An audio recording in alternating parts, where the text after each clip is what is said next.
Sabroom rail station এখন জমজমাট। প্রতিদিন হাজারো লোকজন সাব্রুম রেল স্টেশন থেকে রাজ্য থেকে বহিরাজ্যে যাতায়াত করছে। বিশেষ করে সাব্রুম রেল স্টেশন থেকে কাঞ্চনজঙ্ঘা এক্সপ্রেস দিয়ে কলকাতার সাথে যোগাযোগের ফলে এই এক্সপ্রেস সার্ভিসের সুযোগ সুবিধা পাচ্ছে এখানকার জনগণ।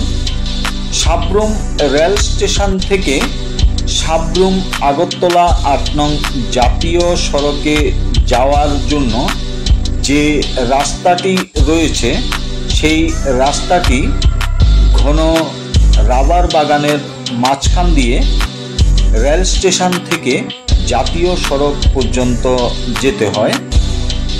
সাব্রুম রেল স্টেশন থেকে জাতীয় সড়ক পর্যন্ত প্রায় ১ কিলোমিটার রাস্তা রাবার বাগানের ভেতর দিয়ে যেতে হয় যাত্রীদের। ফলে দিনের বেলা সমস্যা না হলেও রাত্রিবেলা গোটা রাস্তাটি অন্ধকার হয়ে থাকে। ফলে এলাকার জনগণ এবং যাত্রীরা এই রাস্তা দিয়ে হেঁটে যেতে সমস্যা হয়। অন্ধকারে অনেক সময় ভয়ও পায় যাত্রীরা। তাই রাস্তাটির মধ্যে রোড লাইটের ব্যবস্থা করার দাবি জানান এলাকার জনগণ।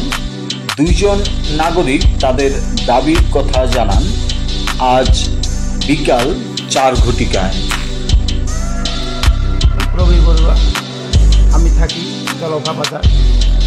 আমি যখন রাত্রিবেলা কাঞ্চনজঙ্ঘা থেকে আসি তখন হাইওয়ে রোডে যাওয়ার জন্য কিন্তু কোনো স্ট্রিট লাইট নেই এবং যাওয়া খুব কষ্ট হয়, তো আর ভয়ভীতি লাগে। সেজন্য আমি কর্তৃপক্ষের কাছে অনুরোধ করবো যাতে স্ট্রিট লাইট লাগানো হয়।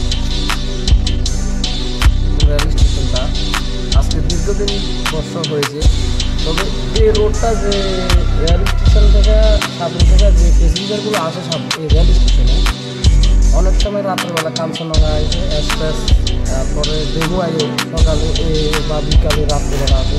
রাত্রেবেলা বেশিরভাগ মানুষের প্যাসেঞ্জারের একটু সমস্যা হয়, রোড লাইনটা নাই। দীর্ঘদিন ধরে আজকে ৫-৭ বছর হয়ে গেছে এত বড় একটা রেল স্টেশনের একটা রোড লাইন।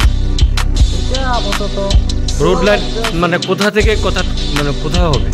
এখান থেকে ন্যাশনাল হাইওয়ে 66-এর যে রোডটা আছে, 66-এর রোডটা লইয়া এই রেল স্টেশনের রোডটা, অর্থাৎ সাব্রুম থেকে আগরতলা যাওয়ার যে জাতীয় সড়ক আছে এর সাথে লিঙ্ক যে রোডটা আছে এটা লোক করে দেয় আপাতত এই সোলার লাইট বা